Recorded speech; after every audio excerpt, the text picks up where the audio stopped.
Soma jeung Suntama tuluy leumpang ngadeukeutan Noni Walanda. Si Noni leuwas tapi oge bunga. "Siapa kamu orang?" tanya si Noni bari mencerong ka Kapten Soma jeung Suntama. Kapten Soma jeung Suntama pating elenge. "Jangan takut Nona, kita bukan orang jahat," cek Kapten Soma. "Iya Nona, kita kesini buat ngajak bersenang-senang," cek Suntama bari nyoel gado Noni Walanda. Atuh Noni Walanda jadi luas jeung sieun. "Jangan kurang ajar kamu orang.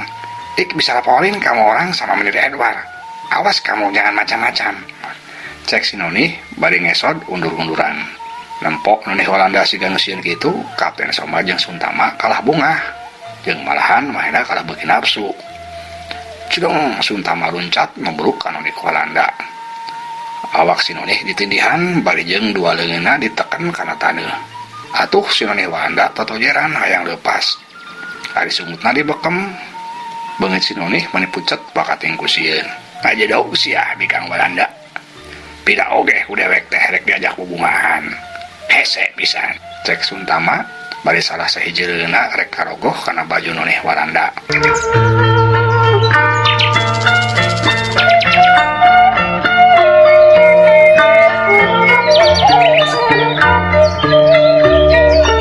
Tapi nepok itu Kapten Soma ujuk-ujuk mudik-dik ambek ka Suntama. Ku Kapten Soma, Suntama dianggapna cucungah lantaran nyeulaan ka Kapten Soma. Cebrod bobokong Suntama ditajong ku Kapten Soma. "Aduh!" Suntama ngagoak, leungeun ukur dipake neken leungeun Noni Walanda dilepaskeun. Ari awakna rada nyangkeyeh ka pinggir.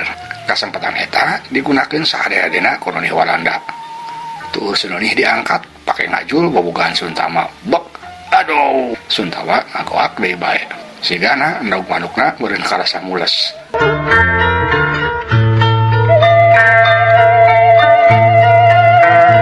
Ari si Noni Walanda buru-buru udang nangtung, ceprod. Ngajong deui sirah Suntama anu keur pepeung kedan. Atuh gubrag, Suntama gubrag. Sirahna neunggar pisan kana tangkal, koak ngagoak deui bae. Nompo Noni Walanda geus bebas di cengkeraman Suntama, giliran Kapten Soma anu runcat rek nubruk si Noni. "Beunang si ayeuna mah bika bule," cek Kapten Soma bari luncat. Kan untungna ayeuna mah si Noni waspada. Maehna buru-buru ngagiwar ka kenca. Bareng jeung ditu suku katuhna ngajejak cangkeng Kapten Soma. Toronjong gubrag, Kapten Soma ngagubrag oge. "Haram jadol sia, lingkas oge bikang teh," cek Kapten Soma bari nyengir. Ari Noni Walanda langsung ngabercet kabur. Atuh Kapten Soma luas, sieun inceranna leupas. Sia bodoh, itu si bikang boleh kabur, kuat udag sia," cek Kapten Soma marentah ka Suntama bari maehna oge kuat nangtung tuluy nguber si Noni. Nempok itu mah Suntama oge kuat hudang tuluy uli nguber.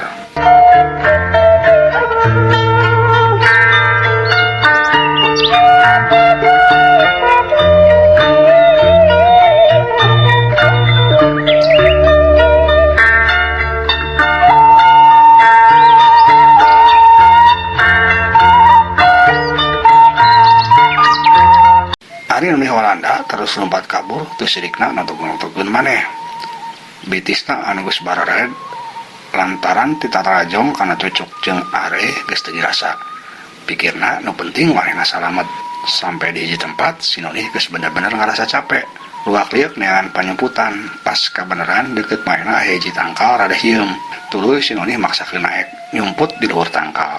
Napas tengah hegak, dadana turun naik, jantungna karasa sesebrakan. Sieun kapanggih ku Kapten Soma jeung Suntama. Ari panon terus mencerong ngawaskeun kaayaan di eta tempat.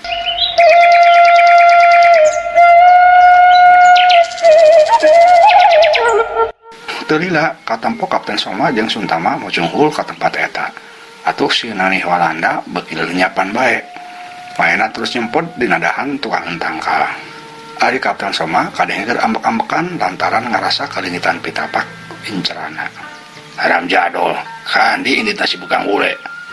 Gara-gara sia si Suntama boloh pisan sia," cek Kapten Soma nyarekan ka Suntama. Disalahkeun kitu Suntama teu tarima. "Geuning nyalahkeun kuring Kapten. Si di Kapten nu salah. Si bikang bule teh tadi hampir beunang ku kuring.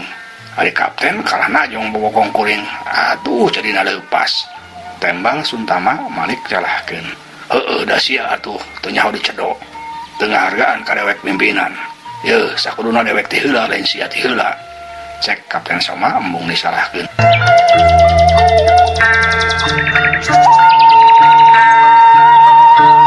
Suntama rek nemalan deui, tapi keur kitu manehna nempo kapal bahiji rungkun siga oyag-oyagan. Suntama buru-buru nyaho ka Kapten Soma. Itu jiga anak kapten, pasti di dia tah bikang bulena. Cek Suntama bari leungeunna nunjuk. Kapten Soma curinghak tuluy ngaliuk kapal bah rungkun anu dituduhkeun ku Suntama. Breh kumanehna katempo rukun teh siga anu oyag-oyagan. Moal salah deui bener. Didinya pasti si bikang bule teh nyumputna. Keun ayeuna bagian dewek. Si laing ulah pipilueun tungguan ulah di dieu. Cek Kapten Soma. Suntama teu nemalan. Nurut tapi hantena mah mendekal. Aduh, kabla jauh ka aing buka pimpinan teh. Hayang ngeunah sorangan bae. Tapi keun lah aing hayang nyaho kumaha angkohna. Kerentes Suntama. Ari dulur tangkal si Noni Walanda anu keur diinjarna oge terus ngawaskeun kalakuan Kapten Soma jeung Suntama.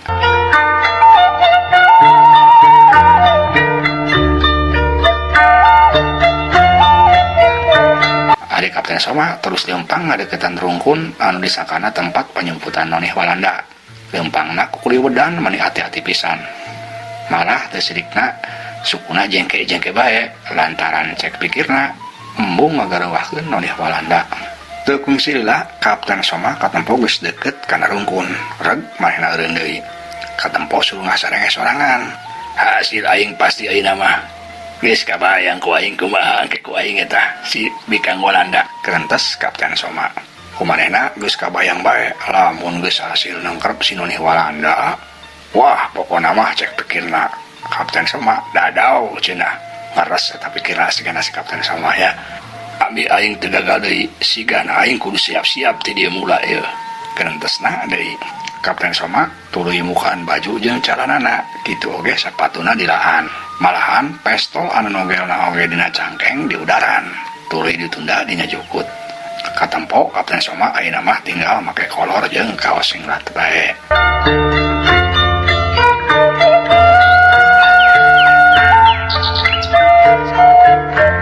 Satuluyna Kapten Soma leumpang deui ngadeukeutan rungkun anu disangkana mah tempat panyemputan Noni Walanda teh. Leumpangna beuki hati-hati jejengkean milihan tanuh anu eueuh kalakayan. Maksudna meureun sieun leumpangna ngaluarkeun sorak. Sanggeus beuki deukeut, Kapten Soma katempo dongko ngawahan. Siga bae ucing nu rek nangkep beurit. Kumaha dihitung sampai ka hitungan katilu. Tuluy jleng Kapten Soma luncat kana rungkun bari ngagorowok. Beunang si ayeuna mah bikang bule. Cek Kapten Soma bari luncat. Kan sia ieu mah siana ge sarebu kali sial. Si horeng anu ditengkrep ku Kapten Soma teh lain Noni Walanda, tapi bagong leuweung. Jadi barang grep Kapten Soma reuas, kitu oge bagongna reuas. Awak si bagong langsung ngagideg. Atuh Kapten Soma macleng ka pinggir bari ngagoak. Aduh, haram cadol sia. Cek Kapten Soma.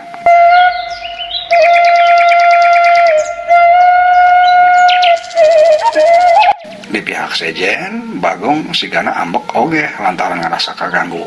Eta bagong Malik tuluy lumpat rek nyuruduk Kapten Soma. Atuh Kapten Soma reuas deui bae teu kapalang ayeuna mah.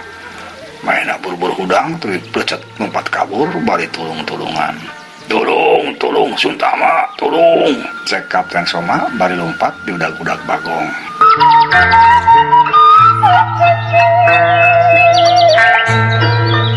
Ari Suntama nempo kajadian kitu teh lain nulungan. Maena kalah kabarakatak seserian siga anu bunga pisan.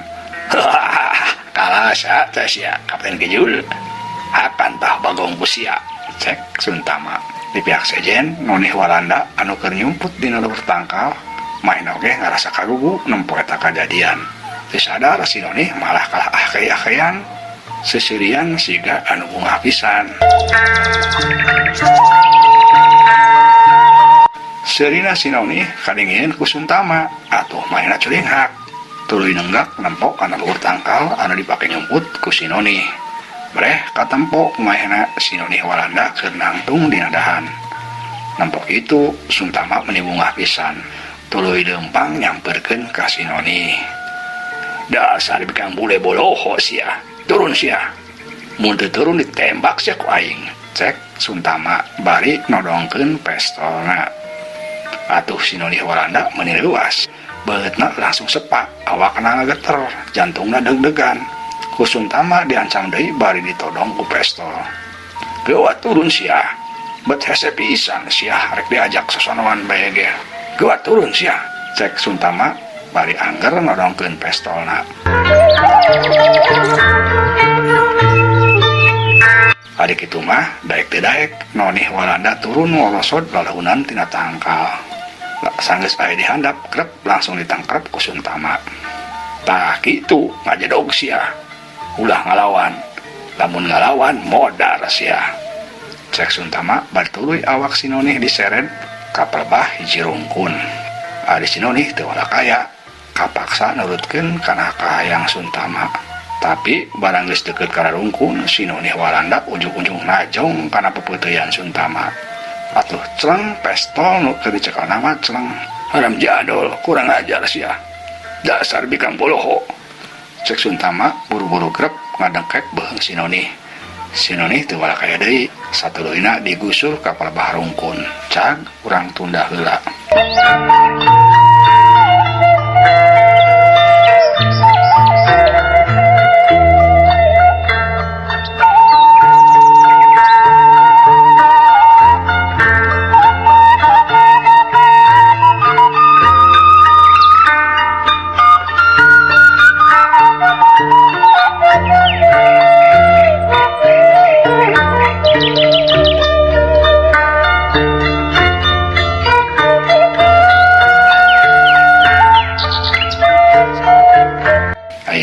Urang caturkeun heula Menir Jensen anu keur aya di markas sementara. Lantaran markas Kenil anu aslina geus diduruk ku laskar Gagak Seta. Kadampo Menir Jensen keur ciling-cingcet teu puguh, bakating ku bingung, diuk salah nangtung salah. Si Horeng maehna keur mikiran bae soal Menir Edward anu can aya beja anu jelas. Hep pedaum se. Kalau ik tidak bisa membereskan Menir Edward, kedepannya dia bisa jadi bumerang buat ik. Kerentes Menir Jensen. Tuluy Menir Jensen leumpang nyamperkeun ka para Kenil anu keur ngariung di hareup. Menir Jensen ngageruan Letnan Dastim. Letnan Dastim, kemari kamu orang. Cek Menir Jensen bari ngagupayan Letnan Dastim. Siap tuan. Tembal Letnan Dastim bari hormat. Tuluy nyamperkeun ka Menir Jensen. Siap menerima perintah tuan. Cek Letnan Dastim deui. Well, begini Letnan, kamu orang beri tugas buat nyari itu si Menir Edward dan familinya. Habisi mereka. Tapi kamu orang harus bunuh dia dengan cara diam-diam. Paham? Cek Menir Jensen. Siap tuan, perintah segera dilaksanakan. Tembal Letnan Dastim. Well. Kalau kamu orang berhasil, kamu orang akan angkat jadi kapten. Kamu mau, Letnan? Cek Menir Jensen. Siap, tuan. Tembal Letnan Dastim. Well. Kalau begitu, laksanakan sekarang dibuka. Perintah Menir Jensen deui. Letnan Dastim hormat satuluyna maena indit nyamperkeun anak buahna. Deulila katempo Letnan Dastim geus indit jeung sababaraha urang anak buahna. Cag urang tunda heula.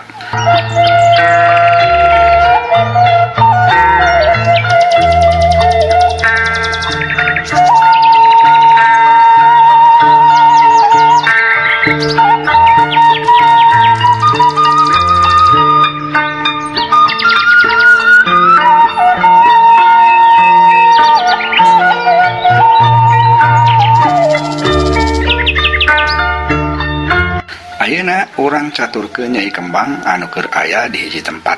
Katempo Nyai Kembang alias Nimas Kurniasih siga nu keur ngahulang bingung. Aing pasti geus curiga jadi panghianat ku batur-batur sorangan. Mun kieu carana sigana aing kudu balik heula ka markas Gagak Seta. Aing kudu ngalaporkeun sakabeh kajadian anu sabenerna. Kerentes Nyai Kembang. Sanggeus beuleud di pikiranna belesat Nyai Kembang belesat ninggalkeun eta tempat. Tapi can ge jauh lumampah ujug-ujug gereg Nyai Kembang eureun deui. kumaha kadenge aya sora awewe anu tulung-tulungan. Tolong, tolong, siapapun orangnya tolong. Sora anu tulung-tulungan kadenge jelas ku Nyai Kembang. Sadana mah si kalian orang pribumi, aya naon eta jalma? Gerentos Nyai Kembang tuluy ngabalesat ka palebah datang sora.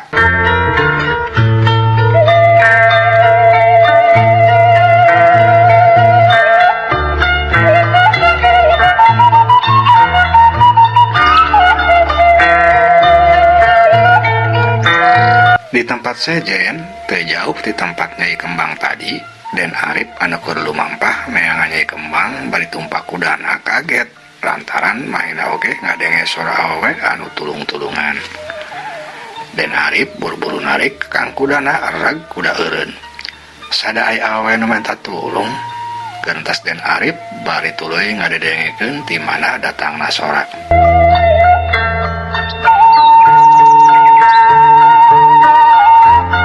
Sora anu tulung-tulungan kadenge deui ayeuna mah leuwih jelas. Den Arip buru-buru narik kadali kuda ke arah datangna sora. Bertak kuda lompat.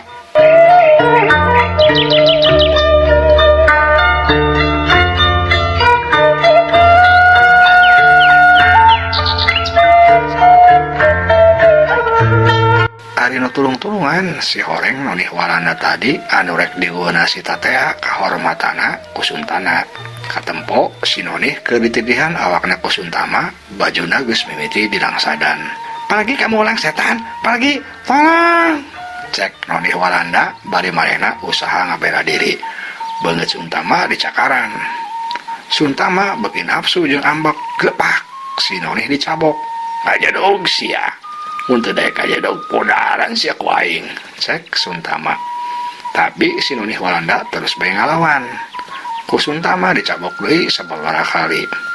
Sampai akhirna mah Nonih Walanda leng-lengan tetempoan mimiti kararoneng.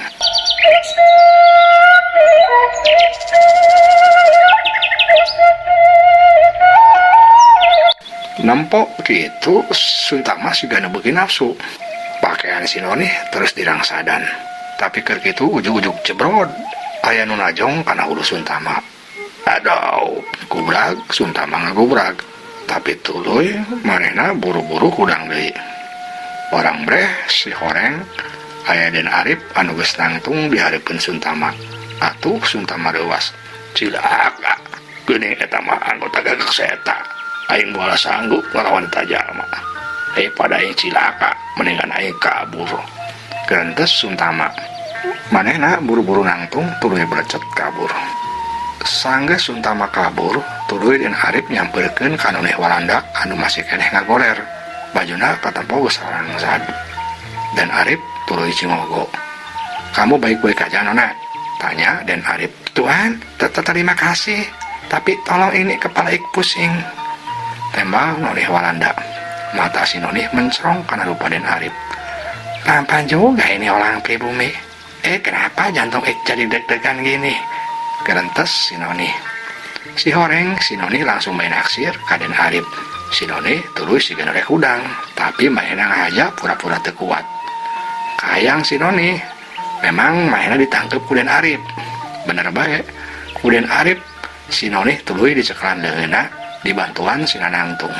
Tapi si Nonih siga nu leuleus, tuluy pura-pura ngarampoyak deui lek labuh. Atuh ku Den Arip kapaksa disangkeh. Barang jeung kitu kurnyung Nyai Kembang alias Nyimas Kurniasih muncul.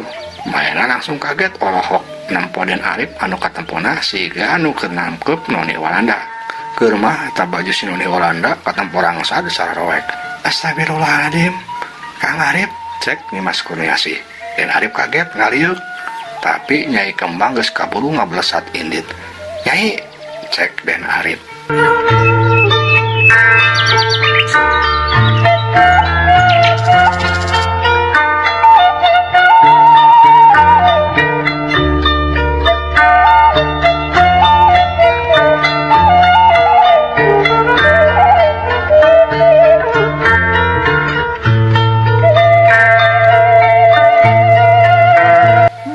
Budaya Sunda Panjenengan sadaya, Manawi sakitulah dongeng Sunda anu judulna Nyi Mas Kurniasih alias Kajen Ajur Tutumpuran bagian ke-12. Insyaallah sanes waktos urang lajengkeun deui. Ieu dongeng karangan Pribados Kang Abun Burhanuddin oge dipadarok Pribados. Hapunten kakiranganna mugia katampi kalayan kabingahan. Assalamualaikum warahmatullahi wabarakatuh.